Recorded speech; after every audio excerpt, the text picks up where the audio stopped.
eɓe jaara koyɗe ɓe jalti suda jaatigi o wiiɓe ayde yolde ngowlade ene ɗo baajol leydi mangol ene ɗo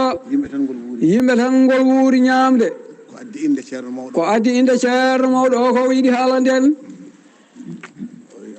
o wi abaɗo o wi mi yiɗa jaara koyɗe wañoɓe fof donkini ngowlo ba sa fecciti yolde tan a yiyat yeeɗe tawa ko yimɓe bolɓe ɗum noon mi yamirani wata ya ceerno so tawi lawol gongol tarol win woodi ɓe mbi lawol ala o jokki lawol makko baño o wi o wi mi yaada e mon lawol ngol foccaki beela mi holla on lawol ngol woton majjude lawol on wakki fetel muɗum ɓe gari ha heddi hen kiloji sappo eto baajol ngol woni ɗo o wi ceerno min noon ko ɗo jimmi haadde saabu ɗo e toon woɗɗani kiloji sappo so ngol jaaɓi hendumen moƴƴani e meɗen ceerno wi jehen tan wotoru to jehen tan ɓe gari haaɓe paandi tangol yalti ngol darni daade ngowla moolanaaba Allah daade nde ene ɓura métre uji ɗiɗi jaajendi dandi darni hoore ndendi darni hoore nde ene ɓuri darde neɗɗo ngol wone foyaade bañowo o wimo e ngola ceerno o wi a ko kangol woni ɗa o wi jonno min ceerno yaafomi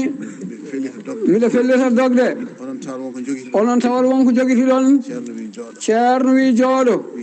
o wi jooɗoɗe ɓe jooɗi Allah andi ko ceerno mawɗo waɗi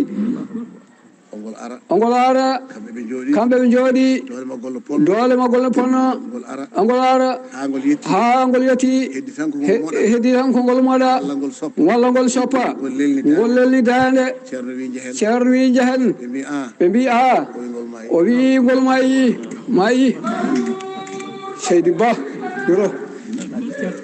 allahu akbar baño o wi o ceerno on ko mawɗo o ceerno de ko mawɗo o inde ceerno mawɗo nde yalti radiallahu taala anhu o hooti o taƴi hoore nde o taƴi laaski o waɗe girbe makko o nawti wuro to o wi ceerno dawnoɗo baajol ngol wari ɗum ɓe gabbimo wuro ngo fayngo ɓe ñaagomo duwaw ɓe ñaagomo kadi goɗɗum ɓe gandi o ko ceerno